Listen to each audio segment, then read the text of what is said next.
Welcome to Elixir Wizards, a podcast brought to you by SmartLogic, a custom web and mobile development shop based in Baltimore. My name is Sundie Vint, and I'll be your host. I'm joined by my co-host, Bilal Hankins. Hey, Bilal.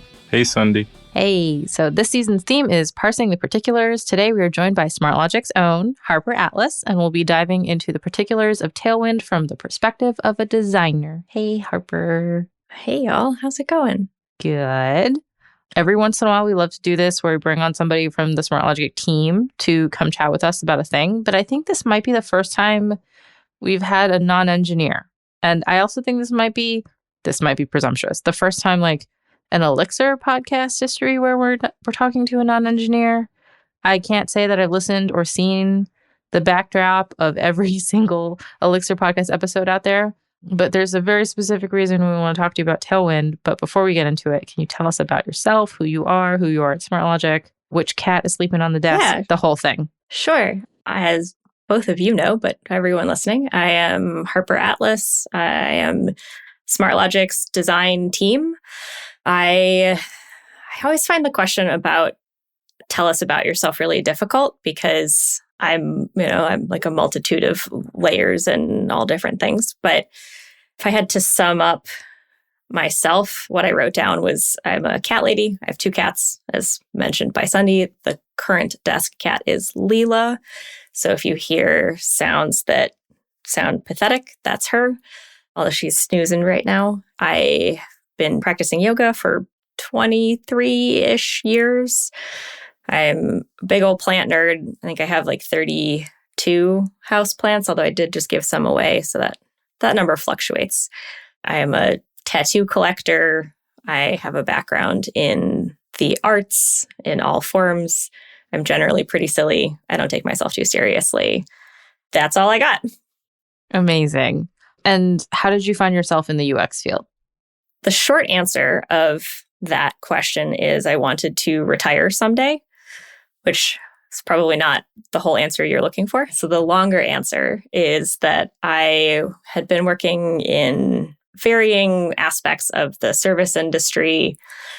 As anyone who has worked in the service industry knows, it is a lot for many, many different reasons. And I started really thinking about how I wanted to find something that provided a creative outlet, but was also supportive, something that I could have health benefits that I wasn't reliant on my partner for, and also something that would allow me to retire before I'm 75, ideally. So I did a lot of both soul searching and internet searching and a fair amount of crying to find the right thing. Ultimately, I discovered UX, and it was like this beautiful aha moment where it just was like, oh, that's perfect. I have always been really interested in the how and why of things and why people do the things they do, how they think about things. Unknowingly have been conducting user research experiments forever. I won't get into those, but there have been a lot of them. And the more I have learned about UX, the more I have just really solidified my opinion that it is the perfect middle ground between psychology and design. And while I think dream jobs are actually just a product of capitalism, the UX is pretty darn close. So did you go to a bootcamp program, or could you talk about that? Yeah, I went to a UX program. It was at the time Lambda School. It has now been rebranded to Bloom Tech. And I was in their fifth of what turned out to be 10 cohorts of their UX program. It was the program kind of fluctuated because it was still in beta, but I ended up being a 9 to 12, 11 and a half months. It felt like forever. It was an intensive where I was in school on Pacific time on the East Coast. So I was in school from 11 a.m. to 8 p.m. Monday through Friday for a year. And I learned about all things UX. We also did a unit, so I think it was a month long, around front-end code, which is where I first learned about Tailwind, which we can get into a little bit later. But yeah, I did the bootcamp thing and then volunteered and worked for teeny tiny stipends for about a year and a half before landing here at SmartLogic. Cool. And then just to give everyone a frame of reference for like what your day-to-day looks like here, can you kind of walk us through what that looks like? Yeah, that's also a question that I thought for quite a while on, especially because this is an agency and we have a multitude of clients. My day-to-day can look very different, but if I had to sum it up into a TLDR generalization, it's a decent amount of research, both looking at competitors and what our clients have shared with us. Usually there's a chunk, to be really technical about how I split up my time, there's a chunk of learning, whether it's about new Figma tricks or design trends. I spend a lot of time thinking about accessibility and inclusive design over just accessible design, and playing in Figma, whether it is putting to use the things that I've just learned or tweaking old designs. Playing in FigJam, I spend a lot of time in Figma. And meetings. Yeah, of course, that's also a decent part of my day. And for interested parties, maybe not me, because I'm supposed to know what this is, but let's just say I know what it is. What is the difference between Figma and FigJam? And don't say toast. That's a great question. I was not going to say toast. That would be Owen's job. But alas, he is not here today. The difference between Figma and FigJam, I'm sure there is an official definition. I think of it as one of them is an actual design tool, which would be Figma. So that's where I do wireframing, prototyping, the whole 9 yards. And then FigJam is more of a digital whiteboard. So I can do a lot of user flows, sketching out. It's meant to be a playful space that is iterative and collaborative. So that's how I think about the two. I use FigJam a lot after Harper showed me. I think we just did 1 30-minute. You weren't even showing me how to use it, but I was like, So now I have FigJam for what clothes I want to buy upcoming. That's a great use of FigJam. I'm trying to reinvent my wardrobe, and I was like, I want to arrange it in certain ways. I have my jackets right here, aligned to. It's amazing. I would love to see that below at some point.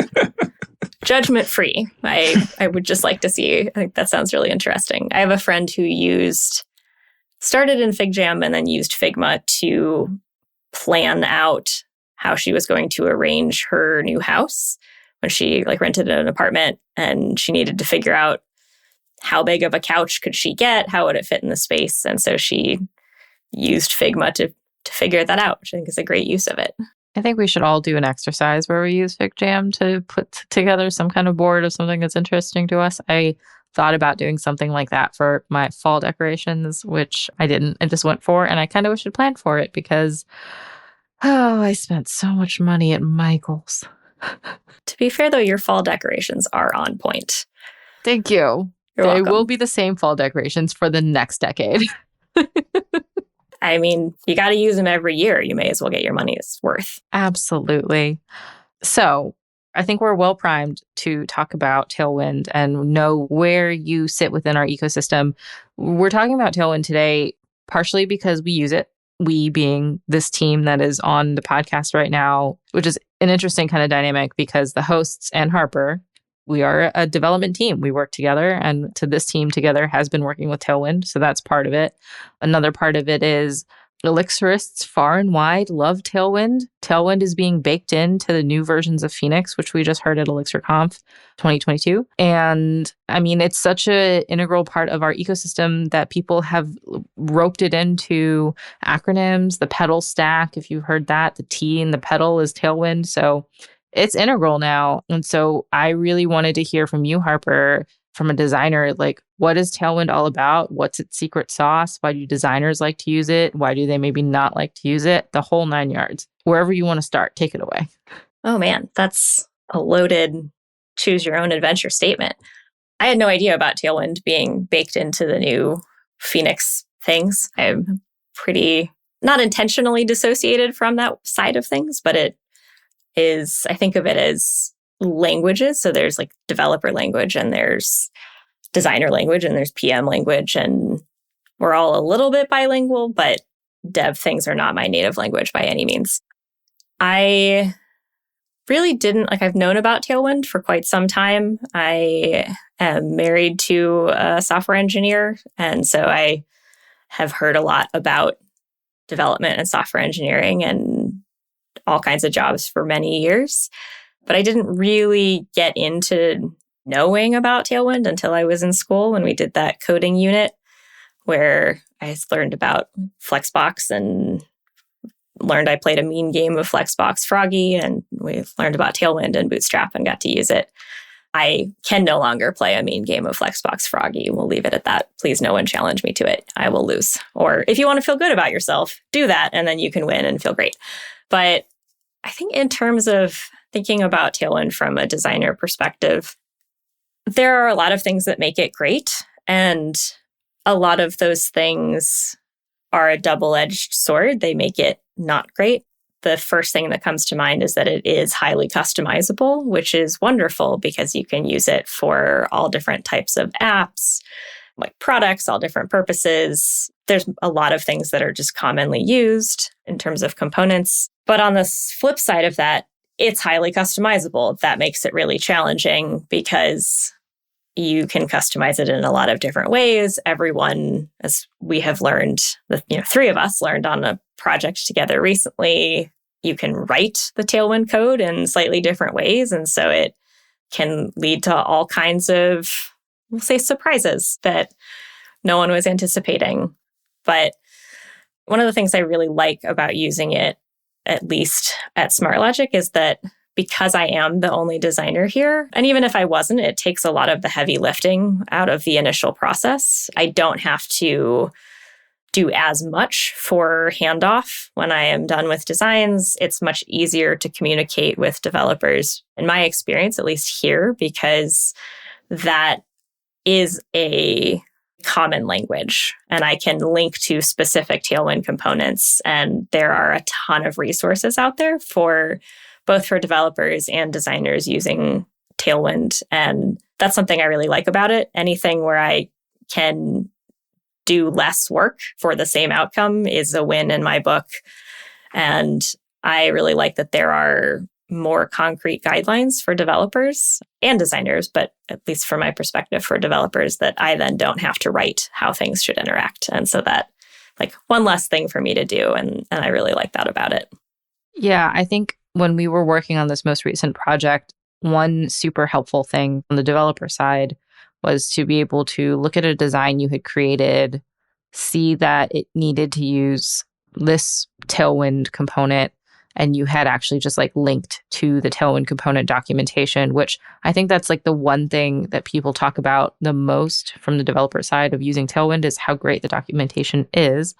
We talked about this on an earlier episode. I think it was with Mark and David from Thinking Elixir. We were talking about how David just goes to the Tailwind component to look up a CSS rule all the time. And I was like, wait, even if you're not using Tailwind? And I think he's always using Tailwind, but he was just talking about how the documentation is so great.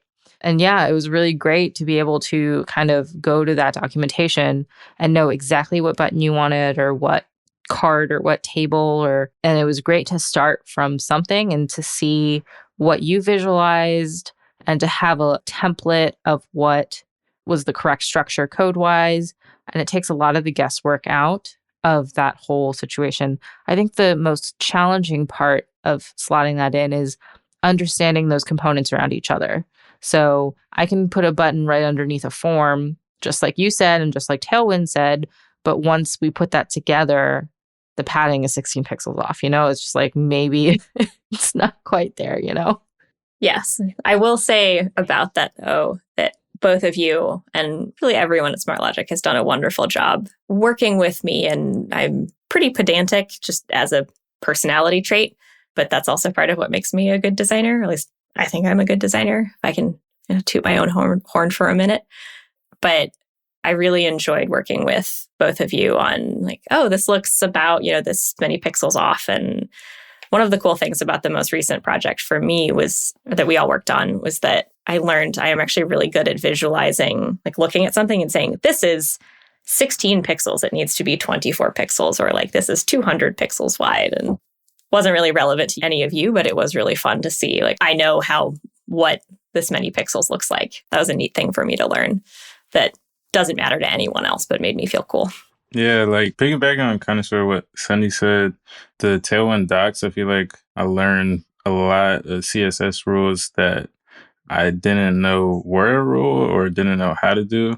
Also coming from like working with more component style design libraries instead of like actually with Tailwind working with the CSS, I feel like that's a big benefit of Tailwind. Like I feel like just knowing how to actually control the DOM using the CSS rules instead of box. And like I didn't get to do, you know, the Flexbox Froggy and learn CSS, you know, so I really appreciate that about Tailwind.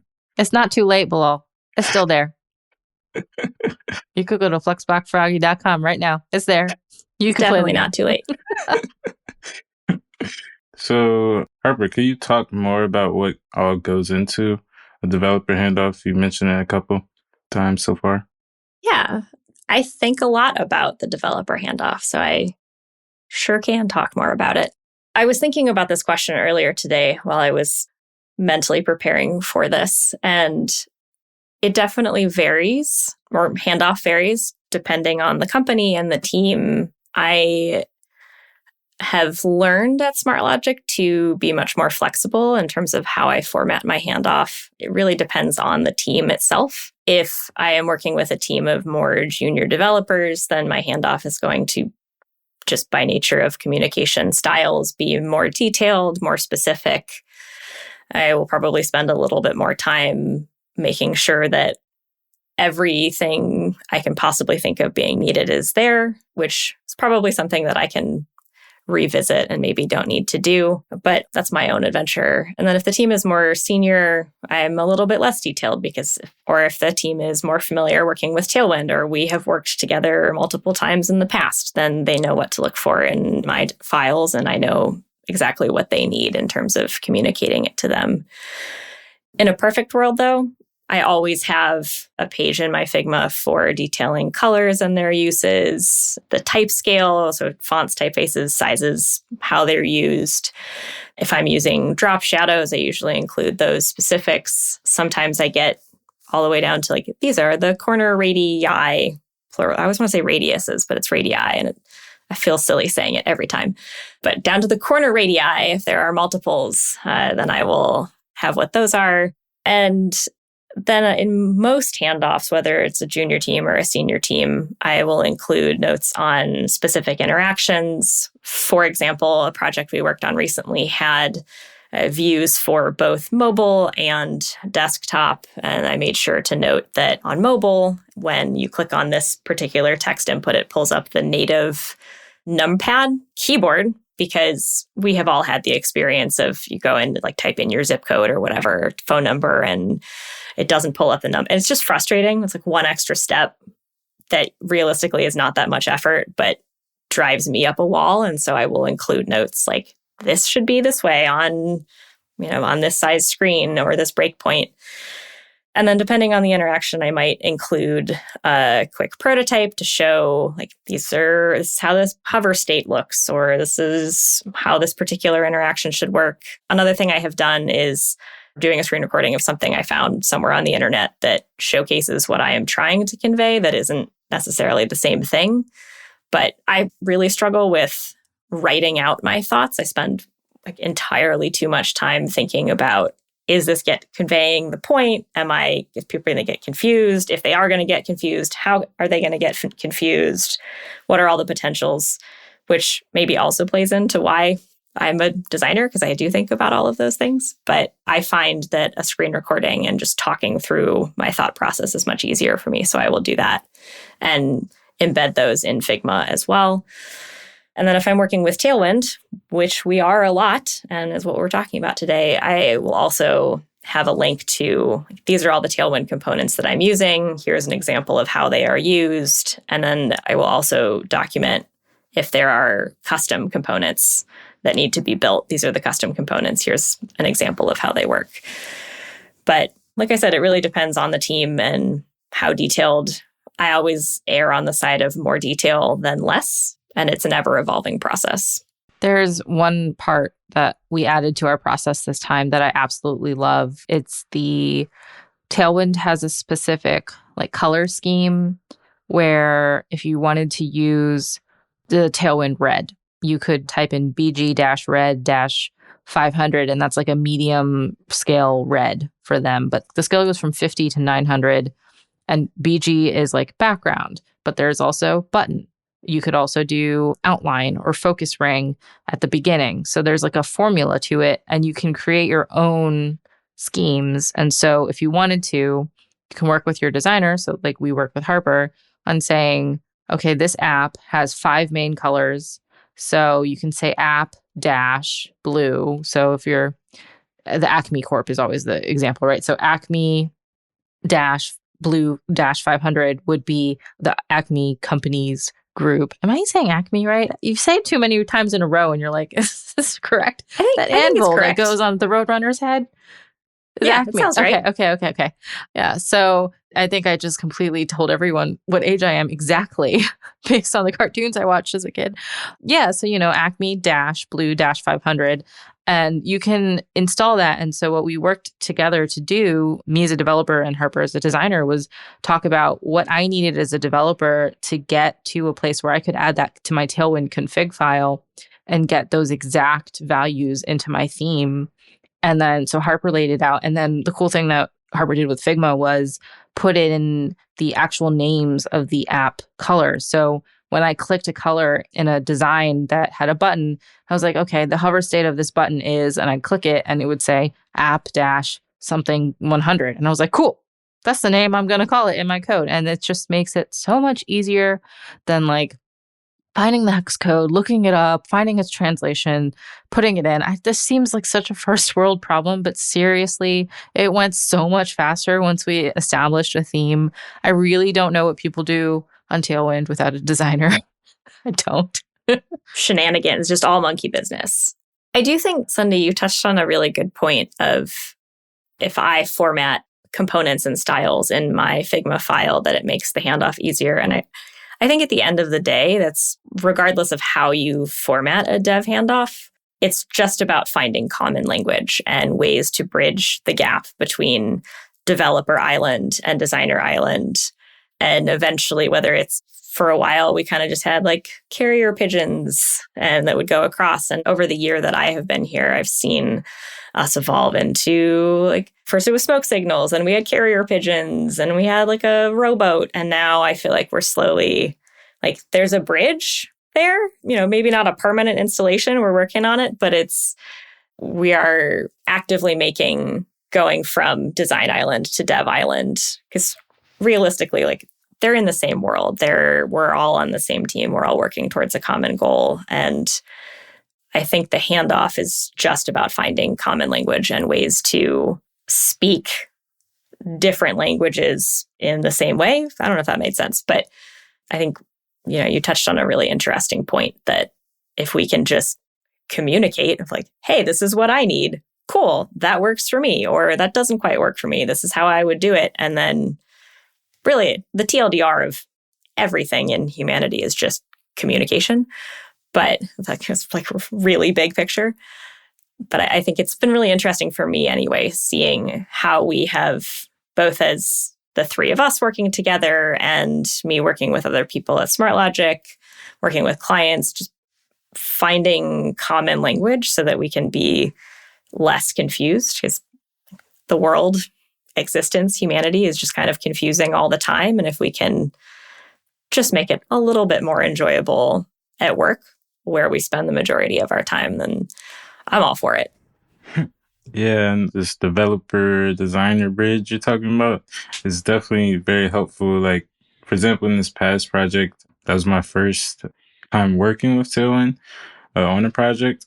And so just like the stuff that Sunday talked about, such as like setting up the themes. And I feel like when an engineering manager like Sunday connects with the designer, that makes it easier for me who has less experience to come and hop on the project and just, oh, okay, red 500, red 600. Like it's very easy to catch up to speed.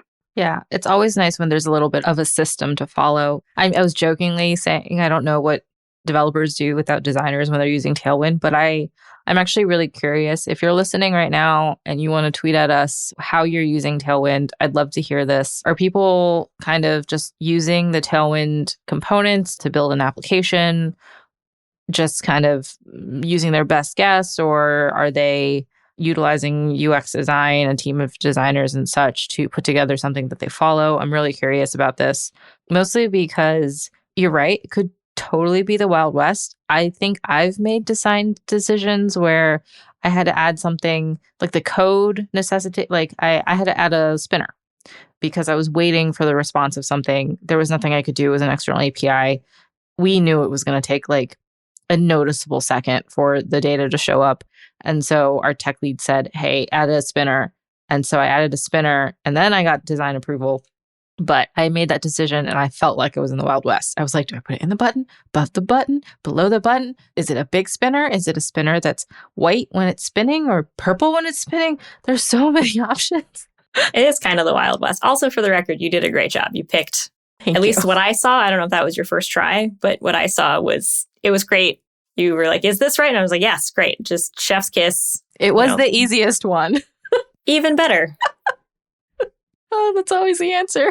It was the easiest one to do, especially when you're like at the end of writing a feature, everything's done, but the data is just a little slow and somebody says, you got to put a spinner there. Oh, no. Yeah, I'm very curious what everyone else is doing. Please shout us out if you're listening and you want to weigh in on the conversation because it's an interesting time now. People truly love Tailwind. I'm also wondering too, asking questions into the void, what people who are doing, like using the pedal stack. So I think that's Phoenix, Alpine, Tailwind, Elixir, and LiveView. I believe that's correct. I think people are finding less need for Alpine right now that LiveView has had certain updates in the last few versions, but I haven't looked into it too heavily. But yeah, I'm so curious what everyone else is doing. But everyone's so all in about Tailwind. Are there some features that you actually don't like about Tailwind that you wish were not there? Or is it a limitation of some sort? That's a really good question. Big shrug emoji. I was thinking about this earlier. I think about Tailwind a lot. And one of the things I don't like about Tailwind is partly, I think, because it ties into that it is highly customizable and making design decisions, even if it is your job, but especially if it's not, feels like the wild, wild west. And people tend, at least my observation is that people tend to just lean towards the defaults. And realistically, like the defaults are great. If you want to build an app or a website or a product or whatever it is that just looks halfway decent, even good or great, dare we say, which all of these metrics are pretty arbitrary and mean something different to everyone. But if you want to make a UI that makes sense and looks decent, basic Tailwind is a great way to go. But because it's customizable and intimidating, once, at least for me, once I notice Tailwind, I start to see it everywhere. And it feels a little bit like the Bader-Meinhof phenomenon, which I had to look up what that was called today. It's when you learn something or you notice something and then you start to see that thing everywhere. So for example, you buy a white Subaru and you're Sunday, and then you're driving around and you see the same white Subaru everywhere. When I was in school, one of my capstone projects, it was supposed to be Google Maps, but it ended up being MapQuest for people who travel in RVs. Speaking of saying how old you are based on what you reference. And because I was spending a lot of time talking about RVs and researching RVs and talking to people who lived in RVs and traveled in RVs, I started to see RVs everywhere. Like I didn't even drive that much and I would still see like 6 a day. And so Tailwind kind of becomes my version of the RV at this point. And I just start to see like, oh, that is Tailwind and that is Tailwind and that is Tailwind and that's slightly customized Tailwind. And that's something that actually really frustrates me is I'm like, can I just not see it everywhere all the time? But there are also some limitations in terms of, at least for me, I don't know if, great example is on the last project we were working on together. We were building a CMS and there was a filter for a table, a data table. And I wanted really like one part of 3 different Tailwind filters. And so in the design, it's easy for me to just combine those 3 things and pick and choose or cherry pick what aspects of that component that I want to use. And if I remember correctly, it was not that easy for the dev team to do that. And so I think that is really the biggest limitation that I don't like about Tailwind, is that it can make it challenging to customize beyond a certain point. I did, in fact, have the white Subaru phenomenon after I got the car. Thank you, Harper, for calling that out. Which is wild because there were like not many Subarus on the market at that time because they were all taken. Well, I guess that would mean that they're on the road. Yeah. Okay. Fine. Fair. We walked through that one, around it, through it. It's the whole thing. Yeah. The Bader-Meinhof phenomenon. I looked it up so that I could have the official term. I was about to ask what that is. But yeah, I feel like I saw Tailwind just like in a whole bunch of websites. Like, I guess since I started working, I guess I started noticing it. But I didn't know it was Tailwind until we started using Tailwind. And I was like, oh, this must be a cult going on or something. Like everybody. I think the same phenomenon happened when Bootstrap was released, however many moons ago that was. I feel like every project was a Bootstrap project. Yeah. Definitely. I saw a lot of Bootstrap for ages. Yeah. And when we finally decided to go completely Tailwind, we had a nice little project of ripping out Bootstrap. And this is a hard way to describe it. I felt like the app was lighter in the same way that you feel lighter after you get a haircut. The app just was lighter. Like, there's no reasonable explanation to why you feel lighter when you get a haircut, because it's really not that much weight. But the app really just didn't run so slow. Yeah, that makes sense. There was a project we were working on, I don't even know how long ago, because time is a big old flat circle and just a concept at this point in existence. But the app had been running on a really old Bootstrap 2 or something. It was real old. And then there were a couple of pages that got shifted into Tailwind, and just that little bit of elevation made a huge difference. And yes, also getting a haircut objectively makes you lighter because science reasons. Are there any particular asks you have of developers kind of listening in for when developers are working with designers, when the designers are working in a Tailwind space? Is there any tip you can give them, any bits of advice, designers to developers, things that they could do to be more helpful and such? That's a really good question, which I have said about all of your questions, but I especially mean it about this one. They've all been really good questions, but this one is really, it's great. How many times can I say really good question? At least a few more.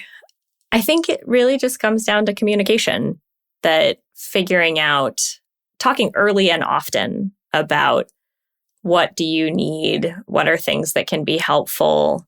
And this goes both ways. It's not just the designers asking the developers, what do you need? Because all relationships are two-sided. It's all a give and take. And the dev designer, it is a relationship. It's no different than any other. And there have been a couple of times that, a great example was Sundi and Bilal. Both of you have done this where you're stuck on something and you can't get it quite right. And you're just like, hey, this is where I'm stuck. These are the parameters I'm working in. Can you help or provide any input? And for me anyway, having that communication of this is something that you're stuck on, or this is something that has consistently been a friction point throughout different projects. If that's not communicated to me, I don't know that that's a friction point, and I am not going to change how I do things. Vice versa, if I'm doing something that is a big old friction point or the devs are doing something that's a friction point and they don't communicate it to me, they can't change their behavior. I think I said that right. I might have just said the same thing twice. I don't know. You know what I mean. But yeah, just communicating early and often. Another thing that I have been thinking a lot about recently and just in general is having a mutual definition of done, knowing that to me, done is, in a perfect world, would be nothing is off by even 1 pixel and it's beautiful all the time and everything is a joy, but that's not reality, right? That is just frequently not possible or not worth the amount of effort it takes to do it. And so having a very clear definition of this is how far we are going to get X page or the button interaction or the alignment, whatever it is. And just having that conversation early, revisiting it, and being really open to feedback, both giving and receiving. Some of the things that were hardest for me to hear as a designer from developers have also been the most rewarding feedback I've received. And yeah, just communicate, talk to each other. You're all human. It's really the best I can do. I think that just remembering we're all people and talking to each other with compassion. It's kind of like the 80-20 rule where it's like 80% try to do the whole thing the way it's positioned in front of you, which is for the developer and for the designer, where it's like 20% is flexibility, where you take that feedback and that pushback and try to work with it. And the reason I say 80-20 is because the 80 is like you're trying to get to the design in front of you. But from like a developer standpoint, maybe Tailwind components don't play together. Like you've designed it in a way where they don't actually do that when you put them both on the screen. So the 20 is, okay, here's the flexibility piece. Like, how can we work together to come to a conclusion that is not what you designed and not what I developed here, but it's something that we both can live with, you know? I think that part is key. And that is what you have to kind of do together a lot, which might be a foreign concept to some people listening because they might not be working with a designer and they just get to put whatever they want on the screen, Tailwind component wise. That sounds fun. Yeah, for that specific demographic, I think that a little goes a long way, right? So learning as a developer, learning just a little bit about visual hierarchy and dipping your toe into color theory, learning a little bit about typography, really learning enough to, like, as an example, if you're going to a foreign country, learning enough of the language that you can ask for directions and say please and thank you and like order dinner. Learning just enough design language to be able to not only like speak with your designers, but understand what they're saying. Same with designers. Like, we need to learn enough about, if not how to code, about the parameters of code and the restraints. And so if you are a developer, you don't have a design team, you're using Tailwind, just learn a little bit about visual hierarchy and how people's brains work. I'm sure many people have read it. There's a really great book called Don't Make Me Think. And it's all about how people think about things and how users will interact with a product, but from a developer perspective. It was really useful for me when I read it because I don't think from a developer perspective by nature of that I'm not a developer. And so that was really helpful for me. And yeah, that's really just don't put 900 buttons on a page that are all different colors. Like button parties, as much as they look like fun, they are confusing. So what if each button gave you a different party parrot? Party dead? Party dude? That would maybe be acceptable if that party was the goal of it. Yeah. Party Jay-Z on a jet ski. That one too. That one too. Oh my God. I feel recovering. So with that, I feel like you did just actually answer my next question, which is, did you have any final asks for the audience? Which you just basically did a developer call out, but do you have any other final asks or plugs for all of our great listeners out here? Oh, good question. Another one. It's my answer to all your questions apparently today. Like a politician. Except I'm not. Yeah, just talk to each other. Be nice. Life's hard. Cut your fam a break. I don't know. Learning a little bit goes a long way. It's really what I will leave this with. I'm not doing anything cool with my life right now other than working and hanging out with my cats. So I have nothing cool to plug. Well, we'll just take that as a subtle. You're plugging this podcast that everyone's already listening to. Yeah, amazing. Listen to this podcast that you already listened to. Tell your friends. Love it. Awesome. So that's it for today's episode of Elixir Wizards. Thank you again to our guest, Harper Atlas, for joining us. I'm Sundee Myint, and my co-host is Bilal Hankins. Elixir Wizards is brought to you by SmartLogic with production support from Hanger Studios. Here at SmartLogic, we build custom web and mobile software. We work in Elixir, Rails, React, Flutter, and more. Need a piece of custom software built? Hit us up. Don't forget to like, subscribe, and leave a review. Your reviews help us reach new listeners. You can find us on Twitter at SmartLogic or join the Elixir Wizards Discord. The link is on the podcast page. And see you next week for more on parsing the particulars.